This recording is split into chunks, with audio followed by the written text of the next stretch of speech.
সুপ্রিয় দর্শক বন্ধুরা, তো আমাদের বাংলাদেশ হলো কৃষির উপর নির্ভরশীল।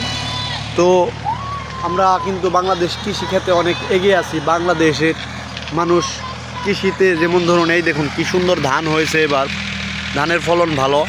তো এই যে আরেকটা আবাদ জমি চাষ করা হইতেছে, এই জমিতে অনেক অনেক চারা ও বিভিন্ন কৃষি খাদ্য রোপণ করা হবে। তো জমিটা হাল চাষ দেওয়া হচ্ছে, এখন কত সুন্দর করে হাল চাষ দিতেছে। তো ভিডিওটা যারা ইউটিউব চ্যানেল থেকে দেখতেছেন তারা অবশ্যই এই পেজটি বা এই চ্যানেলটি ফলো এবং সাবস্ক্রাইব করে দিবেন। অনেক সুন্দর একটা মুহূর্ত। এটা হলো আমাদের আবাদকৃত জমি, যে জমিতে এখন হাল চাষ করা হইতেছে।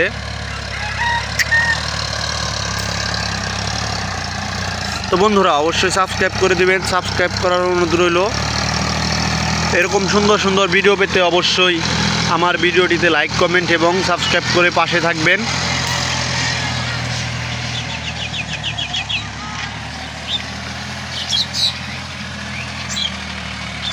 এখানে অনেক অনেক ধরনের ফসল আবাদ করা হবে। ওই জায়গায় হলো গ্যান্ডারির চারা লাগানো হয়েছে। তো এই সাইডে গ্যান্ডারি বোনা হবে, এই সাইডে ভুট্টা এবং মিষ্টি লাউয়ের চারা দেবে। ভুট্টার মাঝখান দিয়ে মিষ্টি লাউয়ের চারা দিলে আর কি অনেক ভালো ফলন পাওয়া যায়। তো আপনারা অনেকেই একটা মিষ্টি লাউ প্রায় 50 থেকে 100 টাকা বিক্রি করা যায়।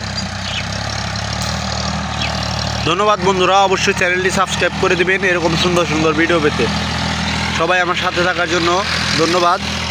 আমি আছি মহিদুল আপনাদের সাথেই। তো এরকম সুন্দর সুন্দর ভিডিও প্রতিদিনই ইউটিউব চ্যানেলে আপলোড করে থাকি। তো এটা হলো আমার বাসা। তো আমি নিজ বাসায় একটা ব্লগ বানাইলাম। আর এই জায়গায় হলো আমাদের পাশেই জমি, এই জমিতে চাষ করা হবে। আমাদের এই জায়গায় কয়েকটা চারা লাগানো হয়েছে, একটা আমের চারা, পেঁপের চারা, এই যে আরেকটা আমের চারা। এখানে আরেকটা আমের চারা লাগানো হয়েছিল, চারাটা মারা গেছে। এই জায়গায় আরেকটা আছে আপনার লিচুর চারা, আরেকটা পেয়ারার চারা।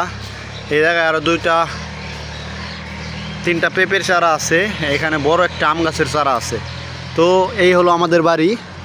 তো সবাই একটু লাইক, কমেন্ট করে দিন। ধন্যবাদ।